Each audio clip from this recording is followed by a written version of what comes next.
Directly point पे आता हूँ। लैटविया सबसे सस्ता शेंगेन कंट्री है यहाँ का। मैं कल यहाँ उतरा था, देखो बस ने इस जगह उतार दिया था। ये 450 रुपये का आधा किलो है। मतलब मैं तो ये कहता हूँ कि ज़्यादा से ज़्यादा इस शहर को आप 4-5 घंटे में घूम के पूरा ख़त्म कर सकते हो। तो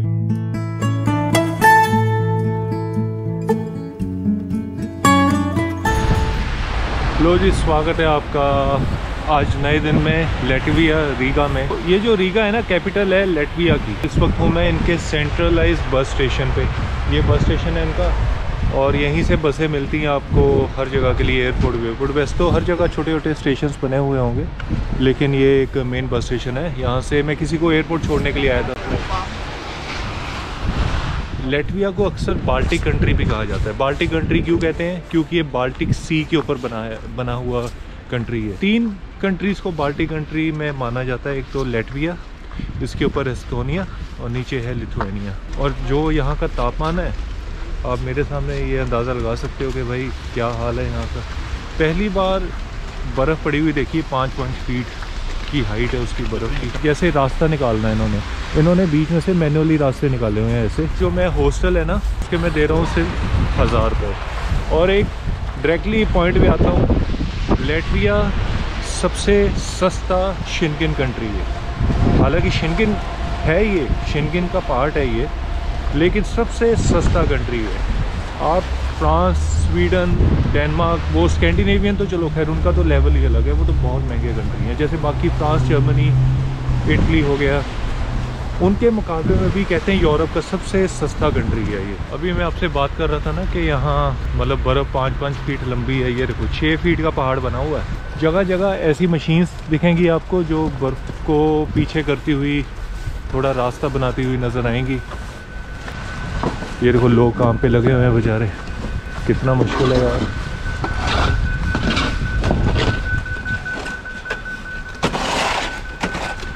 मतलब ये तो चलो वर्कर्स हैं। घरों के बाहर जो गाड़ियां पार्क हुई मिलती है ना, और एकदम बर्फ़ निकाल रहे होते हैं, आधा घंटा लग जाता है। और -5, -7-8 डिग्री में बाहर ये काम करना कितना मुश्किल होगा। अब ये देखो ये बर्फ़ है भाई, इसके बीच में क्या रास्ता बना होता है। तो भाई ये जितने भी कंट्रीज़ हैं ना, ये सारे बने यूएसएसआर, सोवियत यूनियन को तोड़ के बने थे। ठीक है, जब ये 1992 में सोवियत यूनियन टूटा था तब ये बना। और जो लैटविया कंट्री है ये वाला, इसने यूरोप को, शेंगेन को ज्वाइन किया था 2004 में। और इसकी अपनी करेंसी हुआ करती थी 2011 तक। उसका भी नाम कुछ ऐसा कोरोना ही था, कोरोना कुछ ऐसी थी करेंसी, लेकिन अब वो बंद हो चुकी है। और यहाँ हर तरफ यूरो ही चलता है भाई। ये देखो मैं 5 फीट की है ये बर्फ़ ऊपर तक आई हुई, जमी हुई। मतलब अंदर देखो यार क्या हाल है। एस्टोनिया की एक थोड़ी छोटी सी खास बात ये है कि जो यहाँ का पब्लिक ट्रांसपोर्ट है ना, वो फ्री है यहाँ लोकल्स के लिए। ठीक है, उनको कोई पैसा नहीं देना पड़ता। पूरे के पूरे एस्टोनिया एस्टोनिया नहीं, लैटविया बार भूल रहा हूँ मैं।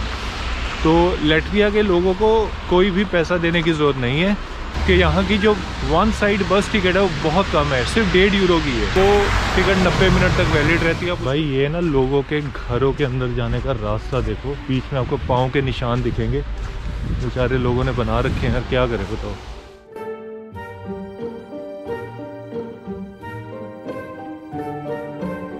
जब मैं कल पहली बार आया था ना रीगा में, मैं लैंड किया था सीधा एयरपोर्ट से। मैं आपको बताता हूँ किस जगह पे मैं उतरा था, और मैं देख के डर गया था कि मैं कहाँ आ चुका हूँ।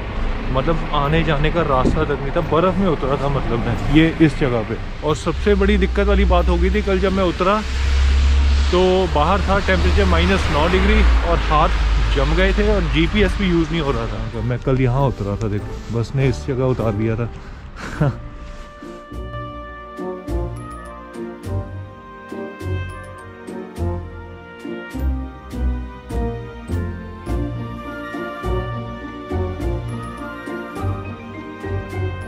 तो भाई चलते चलते ना इनके एक मॉल में आ चुका हूँ। ये बड़ा यहाँ क्रिसमस की ना तैयारी शुरू हो चुकी है। यहाँ तो जहाँ भी यूरोप में घूमो ना, मुझे लगता है 1.5-2 महीने पहले तैयारी शुरू कर देते हैं यार। मैं सच में बताऊँ, रीगा आप यकीन मानो, अगर प्रोग्राम बने ना तो कभी आ जाओ रीगा में, लैटविया में आ जाओ, बड़ा सस्ता कंट्री है।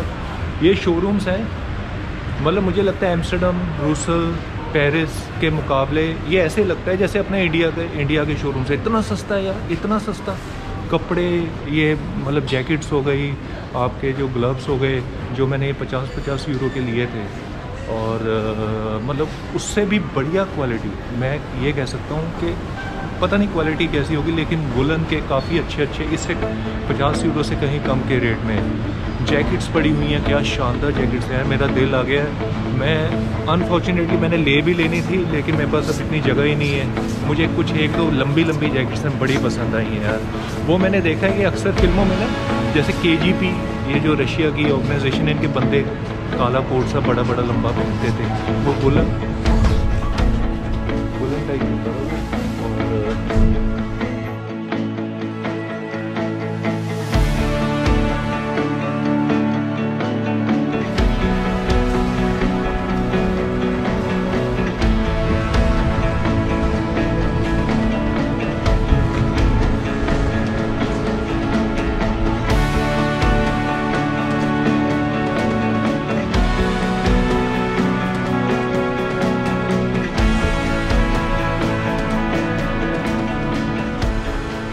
भाई लैटविया कितना सस्ता है, ये देखो, ये 50 रुपये की बोतल है, आधे लीटर की, बस उससे भी कम। ये 100 रुपये की है। और भाई ये जूस मशीन पड़ी हुई है, आप या तो बॉटल में ले सकते हो या तो यहाँ से ग्लासेस में ले सकते हो, बॉटल में भी पैक करवा सकते हो आप। तो भाई यहाँ काजू बादाम इतने सस्ते हैं ना, मैंने अभी काजू का पैकेट लिया है, ये 1.39 का 200 ग्राम, ये 450 रुपये का आधा किलो है। तरह के इसमें चीज़ें पड़ी हुई हैं यार, क्या बात है। 450 रुपये का सिर्फ आधा किलो, 5 यूरो का। बिस्किट्स 450 रुपये के किलो, कितने सस्ते हैं यार। मतलब हर चीज़ ही यहाँ, मतलब मैं देख रहा हूँ। ये 100 रुपये के पैकेट है, बहुत बड़े हैं, इंडिया से कई गुना ज़्यादा बड़े। ये मैंने अभी ये सूप का एक पैकेट लिया है, ये पड़ा है 30-40 का, और ये काजू का पैकेट लिया है, ये पड़ा है 120 रुपये का 150 ग्राम। तो भाई जो जैसे फ्रोज़न वेजिटेबल्स होती है ना सुपरमार्केट में, वो पड़ा हुआ था पैक आधा किलो का गाजर और मटर का, ठीक है, और वो पैक था सिर्फ 70 सेंट का, मतलब 50 रुपये इंडियन के आसपास। तो ब्रोकली का पूरा आधा किलो का पैक था, वो था 1 यूरो 10 सेंट का। इस शहर में घूमने के लिए क्या है, कुछ भी नहीं है यार। मतलब मैं तो ये कहता हूँ कि ज़्यादा से ज़्यादा इस शहर को आप 4-5 घंटे में घूम के पूरा ख़त्म कर सकते हो। 2 ही चीज़ें हैं इसमें, जैसा हर यूरोप के शहर में होता है एक ओल्ड टाउन। मैं नीस में गया था, नीस में भी ओल्ड टाउन था एक। तो ये तो एक हर चीज़, हर शहर में आपको ये ओल्ड टाउन मिलेगा। आप वहाँ जा सकते हो, ओल्ड टाउन है इनका, वहाँ मैं अभी शाम को लेकर जाऊँगा।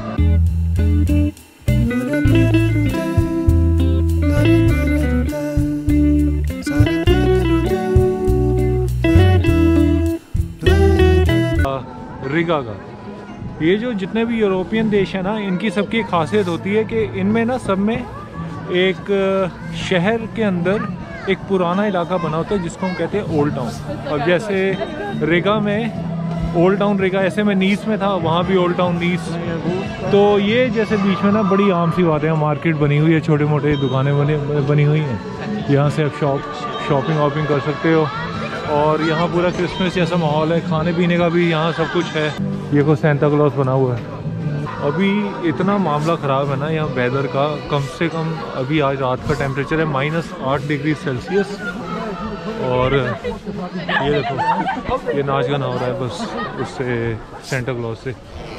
तो भाई यहाँ ये खाने पीने की, ये मैंने जितने भी अभी तक शहर गया हूँ ना, एम्स्टर्डम, कोपेनहेगन, हर शहर में कुछ ना कुछ ऐसा सेंटर में कुछ ना कुछ बना हुआ है। और ये है स्प्रिंग रोल्स हैं, ये वो जो भी बन रहा है। अब मैं आपको ना यहाँ से निकाल के एक बार मैं बाहर लेकर चलता हूँ, और मैं शायद गलत आ चुका हूँ फिर कहीं। लो जी, स्वागत है आज नए दिन में। ये मेरे राइट में ना PNB बैंक है, यहाँ एक ब्रांच है इसकी, ये देखो PNB बैंक का। तो भाई आज का जो मौसम है ना, आज तो और ख़तरनाक है, जो -10 डिग्री है। और अभी जस्ट हॉस्टल से निकला हूँ, इसलिए हालत सही है मेरी, बोला जा रहा है। और 15 मिनट बाद मुंह से शब्द नहीं निकलेंगे। पूरा ये देखो, आज तो रात को इतनी स्नो हुई है यहाँ, तो ये आप देख पा रहे हो, गाड़ियों की लेवल के ऊपर तक स्नो हुई है। तो आज मैं आपको कहाँ लेकर जा रहा हूँ, आज मेरा तीसरा दिन यहाँ रीगा में, लैटविया में आज तीसरा दिन बिता रहा हूँ। और मैं आपको ना यहाँ से लेकर जा रहा हूँ ओल्ड टाउन में, जहाँ कल रात को आपको लेकर गया था। लेकिन आपको आज दिन में दिखाता हूँ कि दिन में ओल्ड टाउन कैसा लगता है, क्योंकि रात को मैं भी नहीं पूरा देख पाया। देखो भाई, अब एक सोचने वाली बात है। अब मैं इस शहर में हूँ जहाँ पूरी बर्फ़ गिरी पड़ी है, बर्फ़ से ढका पड़ा है ये, ठीक है। 24 घंटे यहाँ बारिश होती रहती है, बारिश नहीं हो तो स्नोइंग होती रहती है, और ये हाल बन जाता है आखिर में। तो सोचने वाली बात है कि फिर भी इनकी सड़कों पर कहीं पानी इकट्ठा नहीं होता और यहाँ कहीं ट्रैफिक जाम नहीं लगता, ठीक है। नहीं तो हमारे इंडिया में अगर 10-15 मिनट भी बारिश हो जाए, भाई जो ट्रैफिक का हाल होता है उधर, वो हम लोगों को पता है। पानी जमा हो जाता है हर तरफ। तो मतलब इनका ड्रेनेज सिस्टम कितना सही होगा, कितना बढ़िया तरीके से इन्होंने अपना ड्रेन सिस्टम बनाया है, फिर भी जाम नहीं लगेगा। और यहाँ कहाँ जाम लग रहा है आपको, देखा मतलब हर तरफ। चलो जाम भी छोड़ो, लेट्स से कि गाड़ियाँ कम है, ठीक है, लेकिन पानी इकट्ठा तो होना चाहिए ना कहीं तो बर्फ़ पिघलेगी। पानी भी नहीं इकट्ठा हुआ, कहीं सड़कें ब्लॉक नहीं हुई हैं। फिर दूसरी चीज़ एक और है, अब यहाँ टेम्परेचर है -10 डिग्री के आसपास, इतने में तो सब कुछ जम जाता है भाई। तो क्या घर में लोगों के जो घर है उसमें जो पानी की पाइपें हैं वो कभी ब्लॉक नहीं होती इनकी?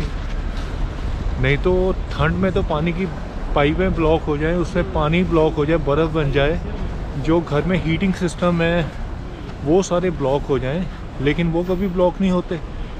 टूटियों में से पानी आना बंद हो जाए, लेकिन वो ऐसा कुछ नहीं होता। तो उन्होंने क्या ऐसा अरेंजमेंट कर रखा है कि इनकी लाइफ नहीं रुकती यहाँ, सब कुछ नॉर्मली ढंग से चल रहा है। सिर्फ आपको महसूस हो रहा है कि हाँ यार -10-12 डिग्री है, और इससे ज़्यादा कोई आपके दिनचर्या पर कोई आपका सवाल नहीं है। तो ये कुछ चीज़ें हैं जो स्टडी करनी चाहिए हमें भी, क्योंकि इन चीज़ों की कमी खलती है हमारे देश में जब इंडिया में होते हैं ना। तो भाई ओल्ड टाउन की तरफ जाने का रास्ता यही है, लेकिन उससे पहले ना ये एक न्यू टाउन की तरह ही है बना हुआ एरिया, सारी इसमें अच्छी बड़ी शोरूम्स हैं, दुकानें हैं। तो ये है बर्गर किंग इधर, और इधर इसके पीछे कैफ़े कॉफ़ी डे है, ये भी खाने पीने का, हीज़ बर्गर।